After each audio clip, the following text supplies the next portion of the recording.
आप सभी को मेरा प्यार भरा नमस्कार। मैं स्वागत करती हूँ आप सभी का मेरा channel learn Hindi with miss Meenakshi में। हमने शब्द बनाना सीखना शुरू किया था। पिछले वीडियो में हमने बिना मात्रा वाले शब्द सीखा था। आज से हम शुरू करेंगे मात्राओं वाले शब्द। तो इसके पहले कि हम आगे की मात्राओं वाले शब्द सीखें, मैं चाहती हूँ कि आप मेरा चैनल अगर आपने सब्सक्राइब नहीं किया है तो कर लें, ताकि आगे के वीडियोस आप मिस आउट ना करें और आपको स्टेप बाय स्टेप हिंदी सीखने की प्रैक्टिस होती रहे।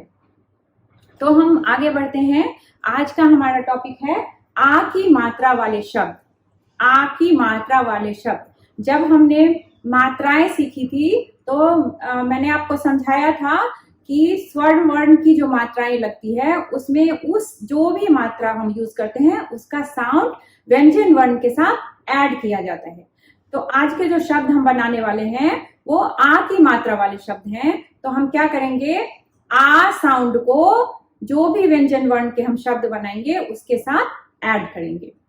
तो इसमें क्या होता है कि या तो आ की मात्रा फर्स्ट लेटर में हो सकती है, सेकेंड में हो सकती है, कहीं भी हो सकती है, but we have to make sure कि जो भी लेटर्स हैं हम लेटर्स और मात्राओं को पहचान रहे हैं, then it will be easy to write and read those words.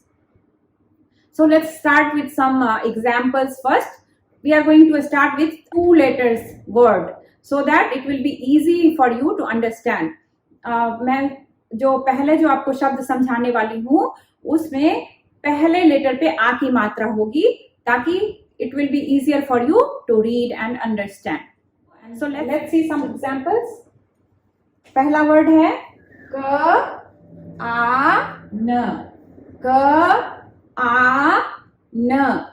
तो ये क और आ के साउंड को हम अगर एक साथ रखेंगे तो कैसे पढ़ेंगे, क एंड आ का।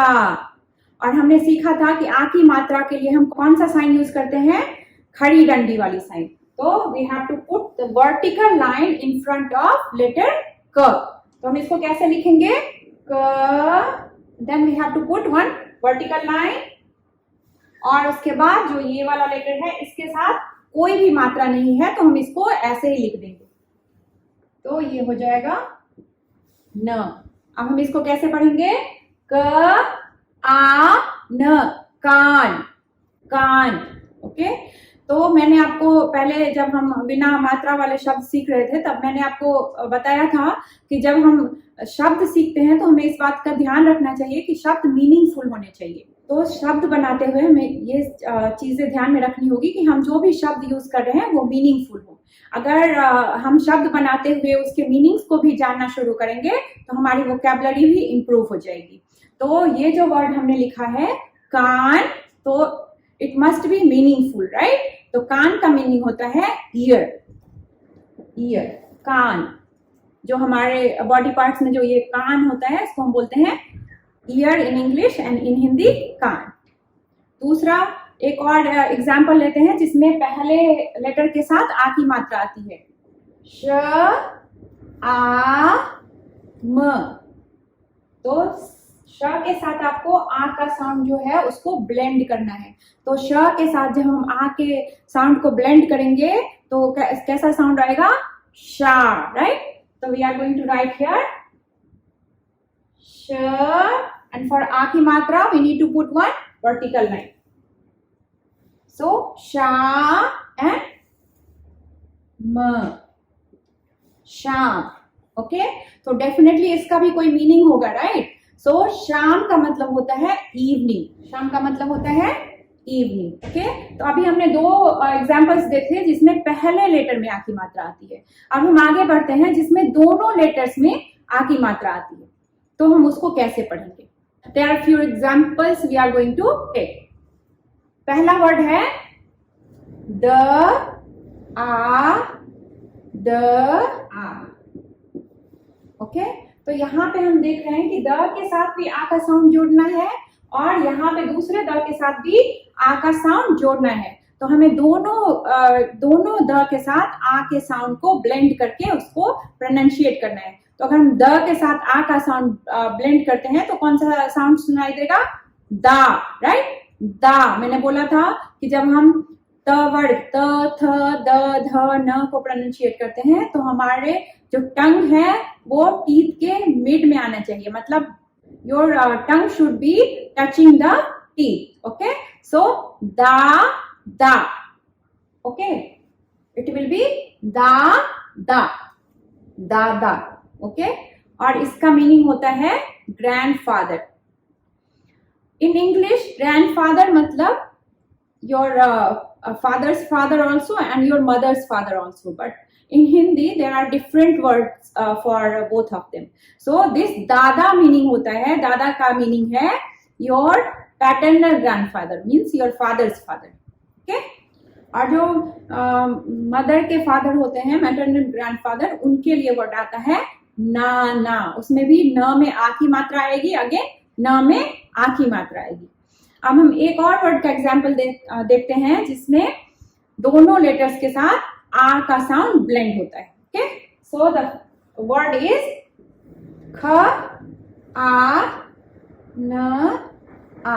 ओके, सो ख के साथ हम आ का साउंड ब्लेंड कर रहे हैं तो क्या हो जाएगा खा. राइट, ख एंड आ, खा.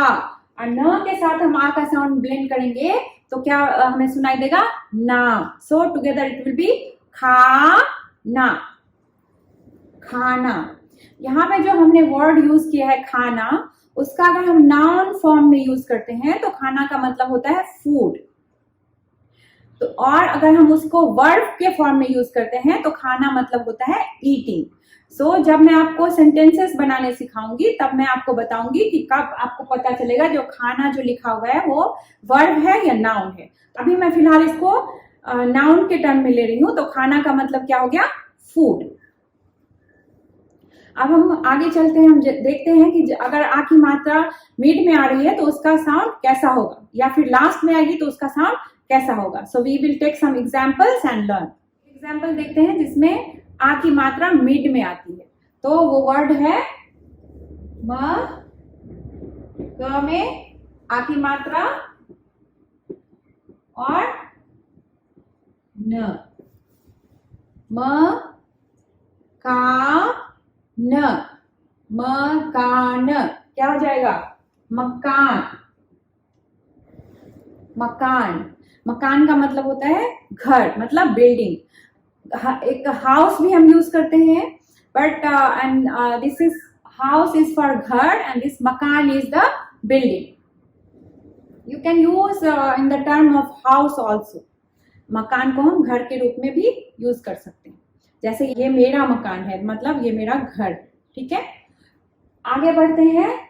एक और शब्द देखते हैं जिसमें आ की मात्रा लास्ट में आती है. क म र में क्या डालेंगे आ की मात्रा. So it will be here. तो यहाँ पे हमने देखा क में कोई मात्रा नहीं है, म में कोई मात्रा नहीं है, र में कौन सी मात्रा है आ की मात्रा. तो हम इसको कैसे लिखेंगे क म रा. कमरा का मीनिंग होता है रूम. कभी कभी ऐसा भी हो सकता है कि आ की मात्रा एक से ज्यादा बार, means more than one time you can see. If the words are bigger than you can find that there are more than one आ की मात्रा. तो हम एक दो एग्जाम्पल लेके वो भी समझ लेते हैं कि अगर एक से ज्यादा आ की मात्रा हो तो हम उसको कैसे पढ़ेंगे. तो एक वर्ड है ल, ग में आ की मात्रा, ग में आ की मात्रा, त में कौन सी मात्रा, अगेन आ की मात्रा, और लास्ट में र में कोई मात्रा नहीं है. ओके, तो हमें बस ध्यान देना है कि कहाँ कहाँ मात्रा है और कहाँ कहाँ नहीं है. तो पहला ल में कोई मात्रा नहीं है, राइट. तो हम इसको इस वर्ड को कैसे लिखेंगे, ल में कोई मात्रा नहीं है तो हम क्या करेंगे ल को ऐसे ही लिख देंगे. ठीक है. देन ग में आ की मात्रा है, राइट. तो हम ग लिखेंगे और उसके आगे क्या करेंगे एक वर्टिकल लाइन डालेंगे. सो ग में आ की मात्रा. अगेन वी कैन सी त के साथ कौन सा साउंड आ रहा है आ, राइट.